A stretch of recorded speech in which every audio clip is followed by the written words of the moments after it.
ڈڈیال سے آپ کو بتاتے چلے، ڈڈیال پولیس کا تھب میں منشیات فروشوں کے خلاف کارروائی، گھر میں قائم شراب کی فیکٹری پر چھاپا، ملزم بشارت گرفتار، 330 بوتل شراب، 6 کین میں موجود 150 لیٹر خالص الکوہل برآمد۔ تفصیلات کے مطابق S H O Dadyal Rashid Habib نے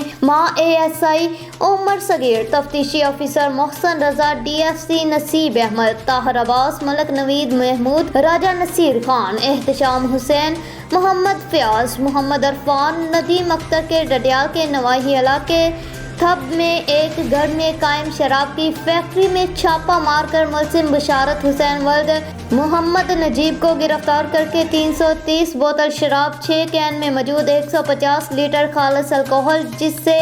1500 بوتل شراب تیار کی جا سکتی تھی، برآمد کر لی ہے۔ ملزم کے خلاف امتناع منشیات ایکٹ کے تحت مقدمات درج کر کے تفتیش شروع کر دی ہے۔ ایس ایچ او راشد حبیب نے بتایا کہ ملزم نے گھر میں شراب کی فیکٹری لگا رکھی تھی اور راولپنڈی سے الکوہل لا کر گھر میں مقامی سطح پر شراب تیار کر کے لوگوں کو فروخت کرنے میں مصروف تھا کہ معتبر اطلاع پر الصبح کارروائی کی گئی۔ ملزم کے خلاف قبل ازیں بھی شراب اور چرس فروخت کرنے کے مقدمات درج ہیں۔